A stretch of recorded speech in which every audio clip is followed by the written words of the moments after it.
नमस्कार दोस्तों, स्वागत है आपका अपना ही यूट्यूब चैनल टुडे एग्जाम पर। दोस्तों आज 9 मई 2023 और एमटीएस का एग्ज़ाम था। थर्ड शिफ्ट का भी एग्ज़ाम समाप्त हो गया है। थर्ड शिफ्ट के एग्ज़ाम में जीके जीएस के सेक्शन से जो भी प्रश्न पूछे गए सभी 22 प्रश्नों को 100% ओरिजिनल वाला लेकर के आ गया हूँ। दोस्तों जैसा कि आप जानते हैं, मैं ओरिजिनल प्रश्नों के साथ साथ आपको एक्स्ट्रा फैक्ट भी देता हूँ जो आपके एग्ज़ाम में हूबहू छप जाते हैं और आप लोग फिर मैसेज करते हैं तो बहुत बड़ा अच्छा लगता है। साथ ही साथ आपको बता दूं कि आज की जो सेकेंड शिफ्ट रहा और थर्ड शिफ्ट रहा, यहाँ से 3 टॉपिक को स्किप कर दिया गया है जहाँ से आज क्वेश्चन नहीं पूछे गए, तो ये भी हम चर्चा कर लेंगे इस वीडियो में। चलिए शुरू करते हैं। मैं थोड़ा आज ट्रेवल में था इसीलिए लेट हूँ और जो भी एक्स्ट्रा फैक्ट है वो मौखिक रूप से मैं यहाँ पे आपको दूंगा। चलिए दोस्तों शुरू कर लेते हैं।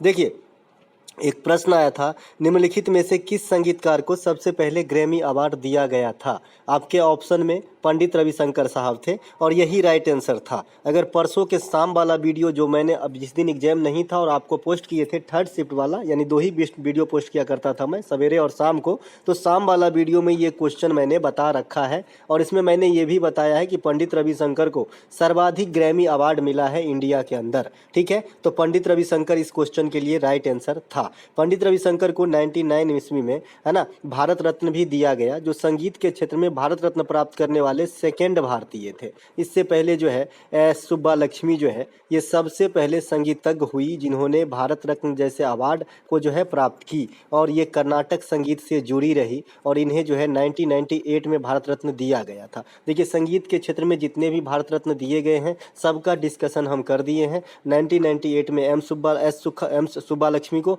फिर पंडित रविशंकर साहब को 1999 में मिला था, फिर 2000 में किसी को नहीं मिला था, 2001 में लता दीदी को और आपका बिस्मिल्लाह खां को मिला था। इसके अलावा 2008 ईस्वी में पंडित भीमसेन जोशी को और 2019 में भूपेन हजारिका साहब को। तो 2 और 2 4 और 2 6 कैरेक्टर हैं जो आपके संगीत के क्षेत्र में भारत रत्न जैसे पुरस्कार जीत चुकी है। इसके अलावा जो अगला प्रश्न पूछा गया था, गुलाबों और सफेरा का संबंधित कौन सा नृत्य है ना, जो राजस्थान से संबंधित है। देखिए, इस प्रकार के प्रश्न आए हैं। कलबेलिया कोई नई बात नहीं है, ये हम आज को 2 सालों से आपको याद करवा रहा हूँ कलबेलिया, तो कलबेलिया यहाँ पे आज छपा था। इसके अलावा गणगौर, घूमर, पनिहारी भी एक होता है जो आपका राजस्थान में होता है। अग्नि नृत्य भी होता है राजस्थान के अंदर।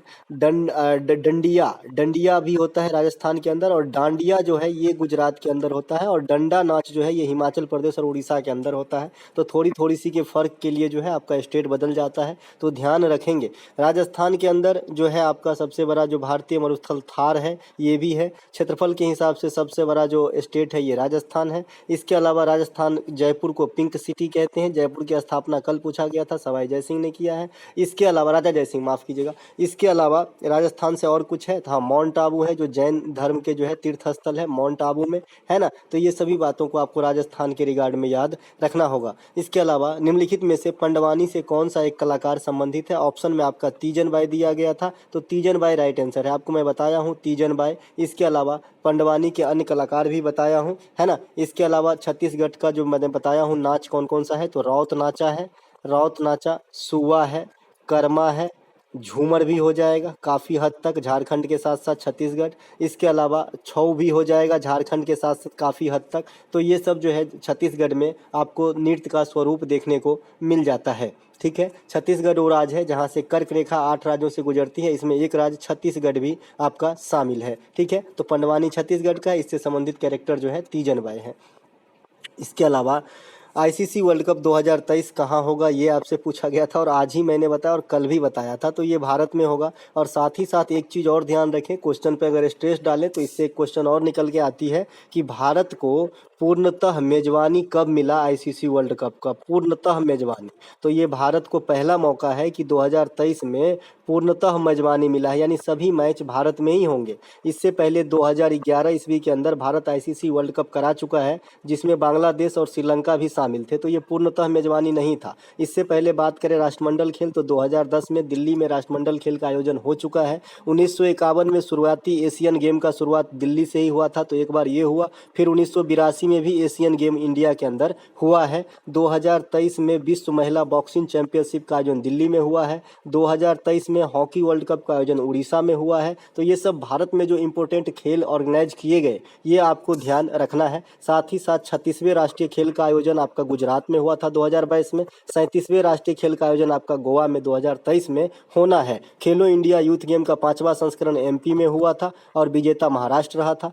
तो ये सभी बातों को ध्यान रखते हुए आगे बढ़ जाता हूँ। बताया ना दोस्तों, जो एक्स्ट्रा फैक्ट तो दूंगा जरूर, क्योंकि ये मेरी बीमारी है और यहाँ पे मैं लिख नहीं पाया क्योंकि मैं ट्रेवल में था, तो मैं मौखिक रूप से दूंगा, आप यहीं से सुन लीजिए, काम आएगी, है ना। इसके अलावा T20 महिला वर्ल्ड कप जो आगामी साल यानी 2024 में होगा, क्योंकि 23 वाला साउथ अफ्रीका में खत्म हो चुका और विजेता रहा ऑस्ट्रेलिया, उपविजेता रहा था आपका साउथ अफ्रीका ही, है ना। तो 2024 में जो होगा ये बांग्लादेश में होगा T20 महिला वर्ल्ड कप का आयोजन। इसके अलावा महिला वर्ल्ड कप 2022 का आयोजन कहाँ हुआ था, ये आपसे पूछा गया था। तो महिला वर्ल्ड कप 2022 का आयोजन न्यूजीलैंड के अंदर हुआ था और यहाँ भी विजेता ऑस्ट्रेलिया ही रहे थे। विजेता जो है T20 का भी ऑस्ट्रेलिया रहे 23 में, और 22 में जो मेन वाला ओलंपिक मतलब ICC वर्ल्ड कप होता है महिला का, इसके भी विजेता ऑस्ट्रेलिया ही रहे थे।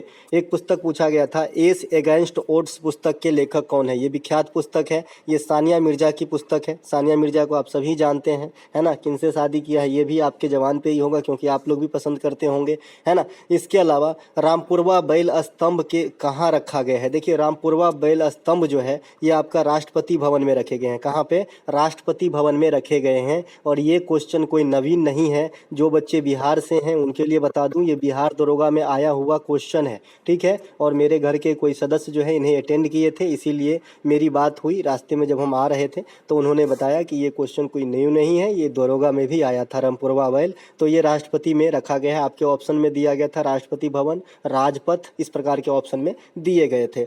इसके अलावा तराइन के प्रथम युद्ध किसके बीच में हुआ, ये भी लल्लू सा क्वेश्चन है। तो ये आपका पृथ्वीराज चौहान तृतीय और आपका मोहम्मद गोरी के बीच में हुआ था। पृथ्वीराज चौहान साहब की विजय हुई थी। तराइन की दूसरी लड़ाई उसी के अगले साल 1192 में होती है। पृथ्वीराज चौहान तृतीय और मोहम्मद गोरी के बीच में ही, इसमें मोहम्मद गोरी की विजय हो जाती है। अगला एक प्रश्न पूछा गया था कि देखिए आजकल जो नया ट्रेंड जुड़ा है आपके एग्जाम से, ये बौद्ध धर्म के स्तूप को लेकर जुड़ा है, और जो हटा है ये हटा है आपका जनगणना। जनगणना से आज 2 शिफ्ट में कोई भी प्रश्न देखने को नहीं मिला। प्रथम शिफ्ट में तो मिला भी था, लेकिन सेकेंड और थर्ड शिफ्ट में कोई भी प्रश्न नहीं आए जनगणना से। तो ऐसा नहीं है कि कल जिनका एग्जाम है वो जनगणना को ध्यान नहीं रखेंगे, कतई ऐसा मत करना दोस्त, क्योंकि ये एग्जामिनर है, ये हमारे साथ आंख मिचोली का खेल खेलने का काम हमेशा से करते आया है, ठीक है। धामेक स्तूप कहाँ स्थित है, तो ये आपका उत्तर प्रदेश में सारनाथ के पास धामेक स्तूप जो है वाराणसी वाला इलाका में स्थित है। धामेक स्तूप एक भरहूत स्तूप है, उसके बारे में भी आप लोग देख लीजिएगा। इसके अलावा रंगराजन समिति का संबंध किससे है, देखिए रंगराजन समिति का संबंध जो है ये आपका गरीबी रेखा से है, कि भाई कौन आदमी बिलो पॉवर्टी लाइन में आएगा, कितनी इनकम है या फिर कितनी कैलोरी खपत है, उस हिसाब से मतलब फाइंड करने में ये समिति का भी गठन हुआ था। हालांकि तेंदुलकर समिति भी गरीबी से ही है, तो इसे भी ध्यान रखेंगे। तेंदुलकर समिति ये भी आपका जो है गरीबी से ही है, तो ये बात भी आपको ध्यान रखना ही है। इसके अलावा राजा चलैया समिति भी पूछा जाता है, जो टैक्स से संबंधित है, राजा चलैया समिति। नरसिम्हा समिति भी पूछा जाता है, नरसिम्हन समिति, ये आपका बैंकिंग से संबंधित है, नरसिम्हन समिति।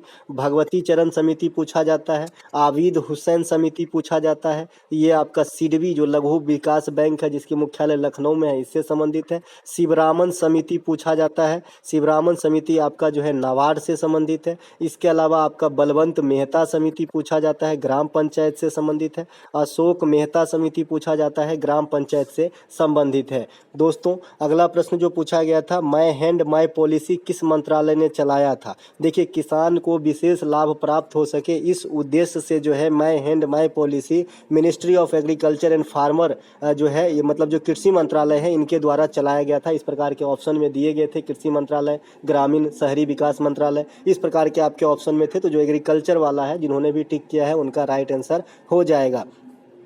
एक प्रश्न, आधुनिक आवर्त सारणी का खोज किसने किया था, लेकिन ऑप्शन में मोस्ले नहीं था, तो मुझे यहाँ पे चारों ऑप्शन अगर मिलता तो मैं बताता कि मोस्ले को कौन कौन मदद किए हैं इस काम में, तो उनका भी नाम आ सकता है। बहरहाल यहाँ पे मुझे ऑप्शन प्राप्त नहीं है, लेकिन मेंडेलीव ऑप्शन में दिया गया था, तो मेंडेलीव नहीं हो सकता, क्योंकि मेंडेलीव जो है ये पुराने आवर्त सारणी के खोज करता है, और मोस्ले जो है ये आधुनिक आवर्त सारणी के खोज करता है। मेंडेलीव के आवर्त सारणी में 63 तत्व थे, मोस्ले के आवर्त सारणी में 118 तत्व है, मेंडेलीव के आवर्त सारणी में 7 आवर्त 9 वर्ग थे। आधुनिक आवर्त सारणी जो मोस्ले के हैं इसमें 7 आवर्त 18 वर्ग हैं। मेंडेलीव के आवर्त सारणी जो है परमाणु भार या द्रव्यमान पर आधारित था। आधुनिक आवर्त सारणी जो है ये परमाणु क्रमांक के बढ़ते क्रम में सजाया गया है, यानी परमाणु क्रमांक पर आधारित है।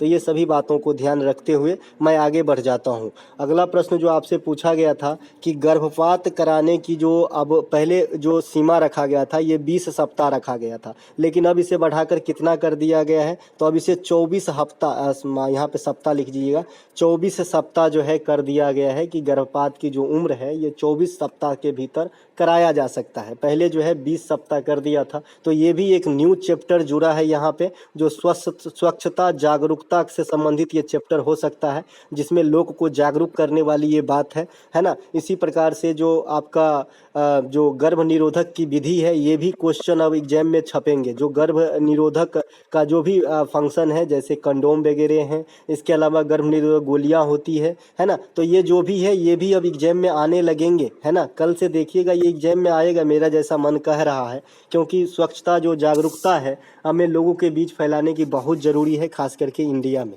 इसके अलावा अगला प्रश्न हमारा पूछा गया था, 82.5 डिग्री जो देशांतर है ये भारत के किस राज्य से होकर गुजरती है, तो आपको याद होगा कि जो भारत के 5 राज्य हैं यहाँ से होकर ये स्टैंडर्ड वाला मानक गुजरता है। ये उत्तर प्रदेश है, मध्य प्रदेश है, छत्तीसगढ़ है, उड़ीसा है, आंध्र प्रदेश है।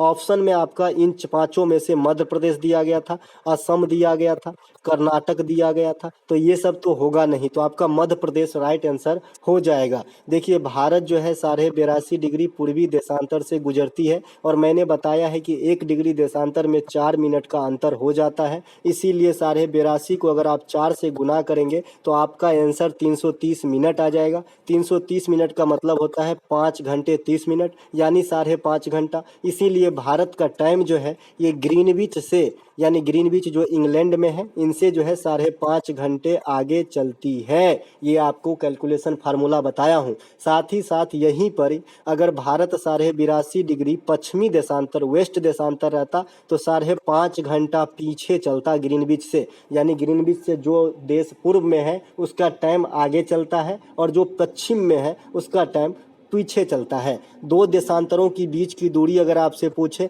तो 111.7 किलोमीटर बता देना है, ठीक है। इसके अलावा एक प्रश्न आपसे पूछा गया, विधान परिषद में विधानसभा की तुलना में कितने सदस्य अनिवार्य होते हैं। मान लीजिए कि बिहार जो है बाईकैमरल स्टेट है, इंडिया में अगर आपसे पूछे कि बाईकैमरल स्टेट कितना है तो 6 है, बिहार, उत्तर प्रदेश, महाराष्ट्र, तेलंगाना, आंध्र प्रदेश और कर्नाटक, यही 6 वो स्टेट हैं जहाँ पे बाईकैमरल आपका असेंबली है, जहाँ पे विधान परिषद भी है और विधानसभा भी है, ठीक है। इसके अलावा किसी भी स्टेट में विधान परिषद नहीं है। तो आपसे पूछा गया था कि उस स्टेट के रिगार्ड में, मान लीजिए कि यहाँ पे जो है आपका 90 सीट विधानसभा में है, एक एग्जाम्पल दे रहा हूँ, तो विधान परिषद में कम से कम कितनी होनी चाहिए, 1/3 यानी 30 होनी चाहिए। इसके अपवाद भी हैं इंडिया में, जो मैं किसी और दिन बात कर लूँगा। बहरहाल दोस्तों, यहाँ पे जो भी प्रश्न पूछे गए सभी ऑथेंटिक प्रश्न के आपके सामने लाया। तो अगर आपको अच्छा लगा हो तो लाइक कर लीजिएगा। मिलेंगे कंबाइंड शिफ्ट वाली वीडियो के साथ, तब तक के लिए जय हिंद।